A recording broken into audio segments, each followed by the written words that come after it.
ప్రభుత్వం ఏర్పాటు చేస్తున్న విగ్రహం తెలంగాణ తల్లిదా కాంగ్రెస్ తల్లిదా అని ప్రశ్నించారు బీఆర్ఎస్ వర్కింగ్ ప్రెసిడెంట్ కేటీఆర్.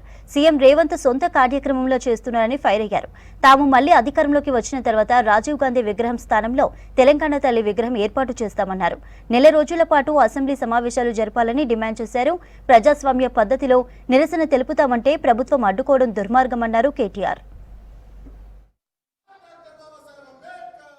చెప్పేది ఒకటే, కేసులు ఎన్నైనా పెట్టుకోండి, ఏం చేసుకుంటారో చేసుకోండి, మా నాయకుల మీద మీరేం చేసినా పర్వాలేదు. కానీ 9వ తారీఖు నుండి ప్రారంభమయ్యే శాసనసభ సమావేశాల్లో, శాసన మండలి సమావేశాల్లో తప్పకుండా మీ ప్రభుత్వం యొక్క నిర్వాకాన్ని, సంవత్సరం పూర్తయిన తర్వాత మీ రాష్ట్ర ప్రజలకు చేస్తున్న అన్యాయాన్ని ఎలుగెత్తి కొట్లాడుతూనే ఉంటాం, ప్రశ్నిస్తూనే ఉంటాం, పోరాడుతూనే ఉంటాం. వెనక్కి తగ్గే ముచ్చటనే లేదనే మాట మళ్ళొక్కసారి తెలియజేస్తూ, అసలు తెలంగాణ తల్లి విగ్రహం అనేది ఏర్పాటు జరిగినాడు రేవంత్ రెడ్డి గారు ఎక్కడున్నారో, వారు చెప్తున్న ఈ మిగతా నాయకులు ఎక్కడున్నారో మాకు తెలియదు. తెలంగాణ తల్లి అనేది తెలంగాణ ప్రజల ఆలోచనలకు, ఆశయాలకు, తెలంగాణ ప్రజల ఆవేదనకు, ఆర్తికి అన్నిటికీ ప్రతిరూపంగా ఆనాడు ఉద్యమ సమయంలో కేసీఆర్ గారు ఒక్కరుగా నిర్ణయం తీసుకోలేదు.